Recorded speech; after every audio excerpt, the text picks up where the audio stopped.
Hi, my name is Jared, and this is going to be my first video on saxophone technique. So I just wanted to post this because a lot of people at school have been asking me what the fingerings for these notes are. This video is going to be on the altissimo register, the higher notes. I'll be showing you some fingerings, and these fingerings mainly work on the alto. I'm not exactly sure how well they will work on tenor because I hardly ever play tenor. So okay.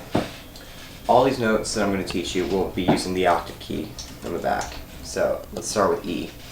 Many people are used to doing E by the palm keys, which is the first and second palm key and the upper side key.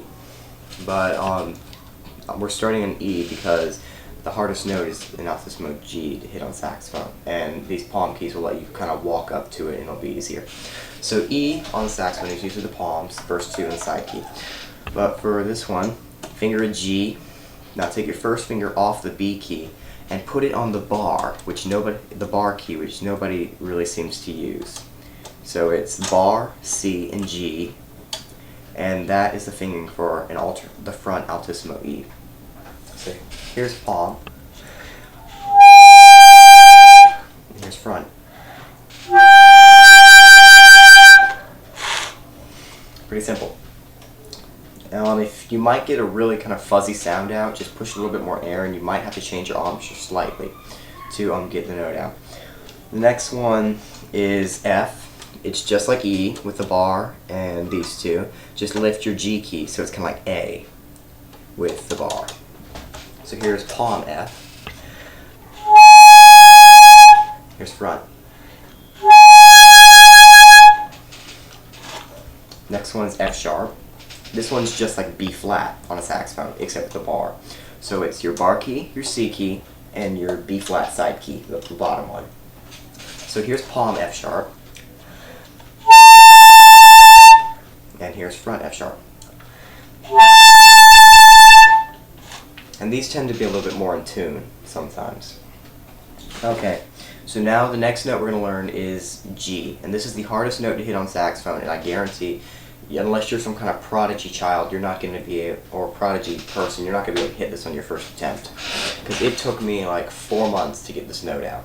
It's just because your embouchure has to be in an exact position, otherwise it will not come out. And you're going to have to practice this position over and over until you can finally find the note.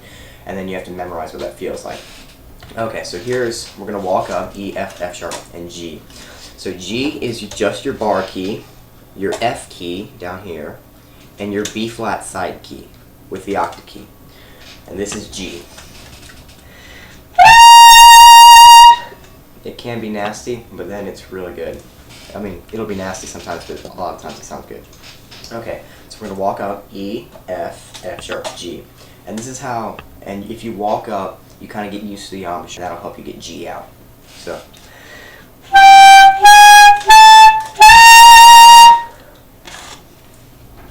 That's it. Okay, now we're going to go higher. G sharp is 2 fingerings.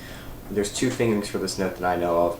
One of them, it doesn't really work for me, so I use the other one. Okay, so you have G with your F key and your B flat key and the bar. For G sharp, lift your F key up, and that is G sharp. So I'll start on G and go G sharp.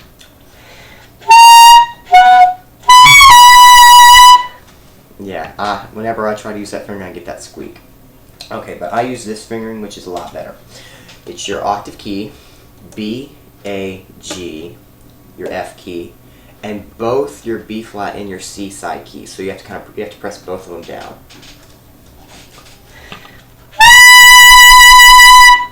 There's G sharp. Your next note has 3 alternate fingerings that I'll show you. And one of them is more in tune, and 2 of them are like crazy sharp on my instrument, but they're easier to get out. Okay, so this fingering is A. The first one I'll teach you is it's like a middle D with all your fingers down. Now just lift your first finger. So it's C, G, F, E, D with your octave key. And this note is a little tricky to get out at first, so just put a lot of pressure in the center of the reed, but not too much.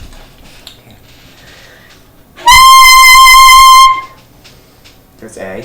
And if you have trouble getting that note out, you can put down your low C key right here.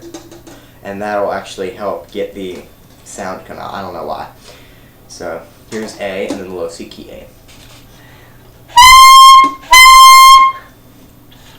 And the most common fingering that my teacher uses is she does your octave key, your middle finger, and your G key, and that'll also get A. But I find that note harder to get out, but it is a lot more in tune.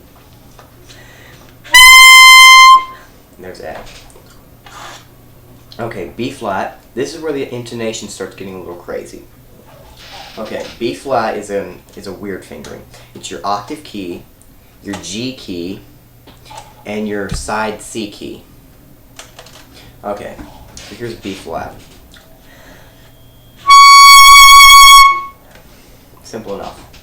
Okay, next note is B, and this note took me a long time to get out. I'm in 10th grade right now, and I've been doing Altissimo since 7th grade, or learning it, and I'm not the best at it. So B is just like B flat with your G and your side key. Now just add your palm D key, and that'll raise the note. Okay, so I'll do B flat and B.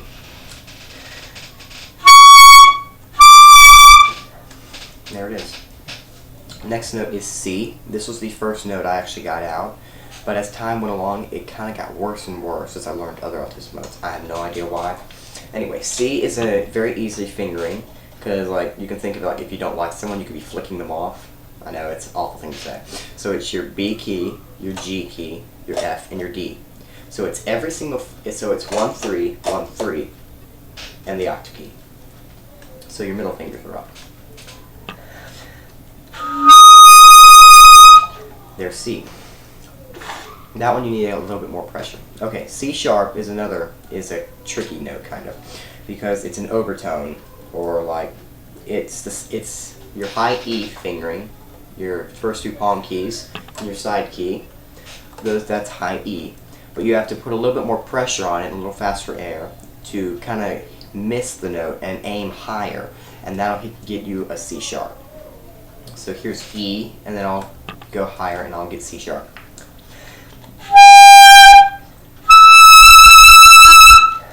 There's C sharp. Next note is D, and it's just your bar key. And this note is usually really, really flat, and a lot of people get the intonation mixed really bad, so you really have to squeeze and really pull the pitch up. So here's D.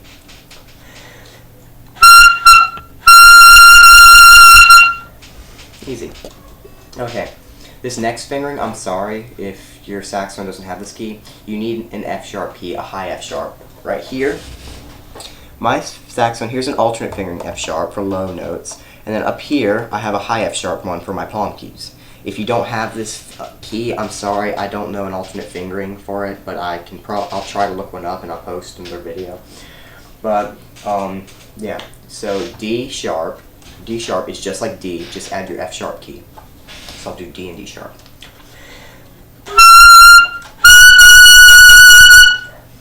And it's pretty loud, but I'm not really worried about dynamics right now.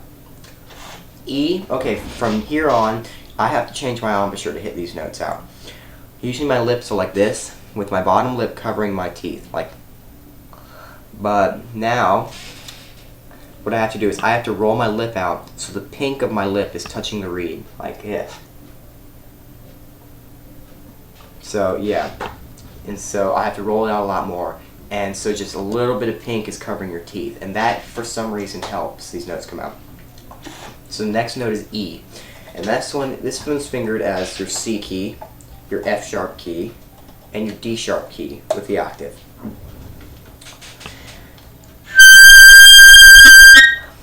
Yeah, I sometimes get that nasty little squeak in there, but what are you gonna do?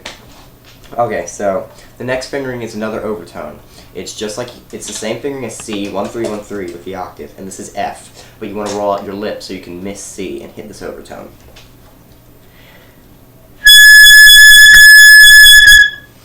There it is. And if you're using vibrato, you have to have very narrow vibrato, because if you do very wide vibrato this high, the note will cut off and then start again. And you just want it to be really fluid. Okay, our final note that I know, well, it's not the final note I know, but it's the only one I can get out with a good sound. Because once I go higher, it's it's awful. Okay, this note is the same fingering as high F natural, sorry, with 3 palm keys and your upper side key. And you roll your lip out. And this is, it's fingered as an F, but it's a high F sharp. And there you go. So I'll do all the notes going up, and I'll do all the notes that we learned today.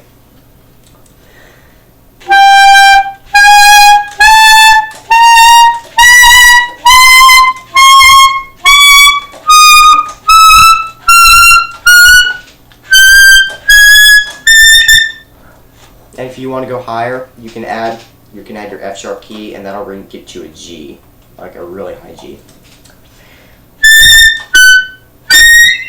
Like that, but it sounds awful. So I hope you found this video helpful to you. If you have any questions for me, just post a comment, or if you want to see another video on a different kind of saxophone technique, send me a message, leave me a comment, and I will try to work it out. So yeah, see you later.